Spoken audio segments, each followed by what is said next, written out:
आगे बढ़ाते हैं। जमीन साहब, आपने गुफ्तगू सुनी होगी, बेसिकली अमेरिका ने इस सारी सिचुएशन के अंदर फलस्तीन को टेररिस्ट डिक्लेयर कर दिया है, जो सूरत हाल इस वक्त देखने में आ रही है, और ये आजादी की जंग लड़ रहे हैं। हैरतअंगेज तौर पर भारत भी इजराइल को सपोर्ट कर रहा है और कह रहे हैं जनाब फलस्तीनी जो है वो टेररिस्ट हैं, कश्मीरियों को वो टेररिस्ट कहता है। अपनी जमीन के लिए लड़ना, अपनी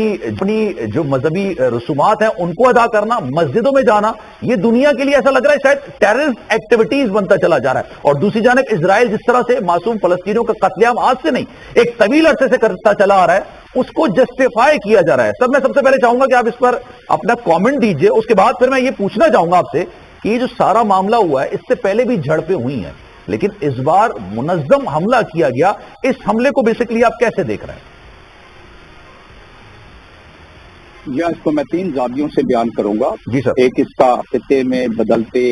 जियोपॉलिटिकल सूरत हाल को मैं आखिर में लेके आऊंगा। उससे पहले आपने कहा कि भारत इजराइल को सपोर्ट करते हुए पैलेस्टीनियन को टेररिस्ट कह रहा है, और उसके साथ साथ जो बाइडन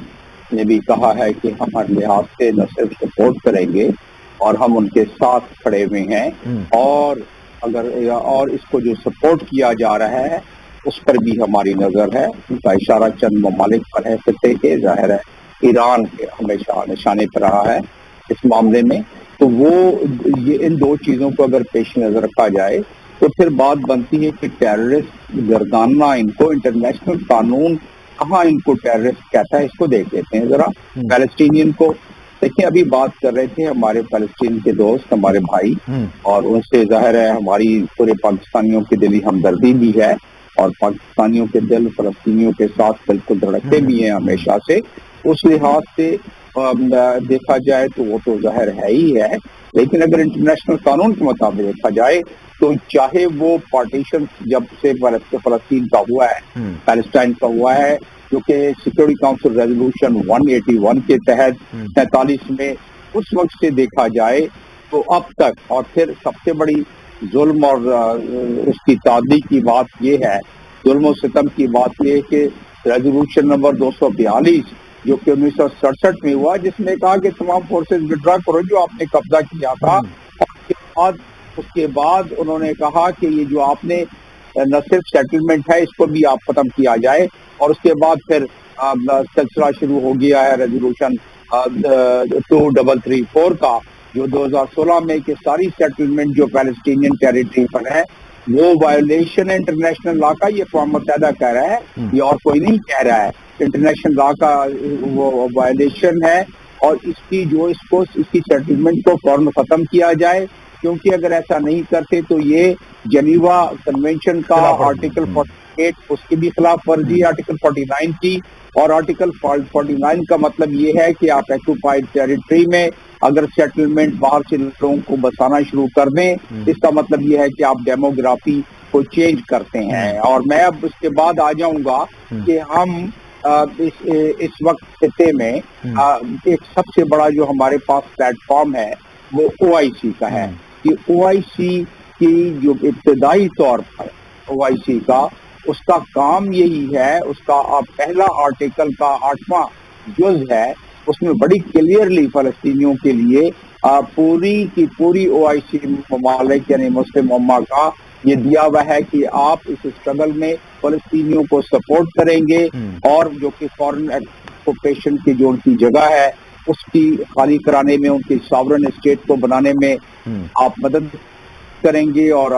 अल-कुद्स अल-शर्क को जो है आप उसे आजादी दिलवाएंगे। ये आर्टिकल OIC का चार्टर का आर्टिकल 1.8 है, और उसके तहत आप देखें कि इन्हें इससे बड़ा और क्या काज हो सकता है OIC मेंबर्स का। सर अगर आप इजाजत है मैं आपकी तरफ वापस भी आप जो पॉइंट है मैं चाहूंगा कि इसको जमील साहब ज्यादा बेहतर तरीके से डिफाइन कर सकें। जमील साहब, मैंने लास्ट क्वेश्चन जो किया मैंने ये कहा कि अरब ममालिक के साथ, इसके अलावा दीगर ममालिक के साथ जो रिकग्निशन का एक कॉन्ट्रैक्ट भी चल रहा है, काफी एफर्ट इजराइल कर रहा है, आपको लगता है कि इस सारे मामले के बाद जिस तरह से इजराइल फलस्तीनियों पर हमले कर रहा है, 300 फलस्तीनियों को मारा जा चुका है अभी तक, उससे वो एग्रीमेंट्स मुतासिर हो सकते हैं खासतौर पर अरब ममालिक के दरमियान? تو دیکھیں یہ جو سعودی عرب بالکل تقریباً اپنے سفارتی تعلقات استوار کرنے کے دہانے پر کھڑا تھا. یہ بات چند ہفتوں یا چند مہینوں کی تھی کہ اس نے یہ کر لینا تھا. یقیناً جو اس وقت ابھی یہ کانفلکٹ اتنا بڑھ گیا ہے اور یہ فریڈم فائٹر بالکل صحیح کہہ رہے ہیں ڈیولپمنٹ پیلسٹین کے کہ فریڈم فائٹر ہیں، اور اس کو میں انٹرنیشنل جو جنرل اسمبلی کا ریزولوشن 2649 ہے وہ اس کو جسٹیفائی کرتا ہے. اور 2649 کا ریزولوشن اس کے اگر ڈیبیٹ کی سمری اٹھا کے دیکھی جائے تو اس میں باقی ممالک کا بھی یہ لاجک بنتی ہے کہ وہ سپورٹ کریں فریڈم فائٹرز کو، چاہے وہ پیلسٹائن میں ہو، فلسطین میں ہو یا کشمیر میں ہو. تو یہ بالکل یہ تو بات صحیح کہہ رہے ہیں. اب آ جاتے ہیں کہ یہ اس وقت جو ابراہیم اکارڈ کی ایکسٹینشن چل رہی ہے وہ میرا اس میں تجزیہ، کیونکہ میں یو اے میں بھی سفیر رہا ہوں، سعودی عرب میں بھی میری تعیناتی رہی ہے اس سے قبل باقی حوالوں سے اور باقی عرب ممالک میں بھی، اور مجھے اتنا علم ہے کہ جب بھی امارات کے لوگ کوئی فیصلہ کرتے ہیں تو وہ سعودی عرب کی ڈیپ کنسلٹیشن کے ساتھ کرتے ہیں. تو اس چیز کو اگر میں سامنے مثال بناؤں اور ساتھ میں اگر پیلسٹائن کے لیڈرشپ کے بیان کو اگر میں سامنے رکھوں، جس میں جب ابراہیم اکارڈ ہو رہا تھا تو انہوں نے کہا تھا کہ فلسطینیوں کے step in the back of Palestinians and it's a disgrace, یہ بات کی گئی تھی اس وقت. اور اب اس کا شاخانہ نظر آ رہا ہے، وہ اس لیے کہ اگر اوسلو اکارڈ کے بعد 3 ملین لوگوں کو اگر آپ ملٹری آکوپیشن میں لے آئیں، 2 ملین کو جو کہ اسرائیل کے میں as a second class citizen رہنا شروع ہو جائیں، اور 2 ملین جو ہیں وہ فلسطینین بسیج غازہ اسٹرپ میں ایک اوپن ایئر پریزن کی طرف رہنا شروع ہو جائیں، اور ڈیلی آپ ان پر کوئی نہ کوئی ظلم اور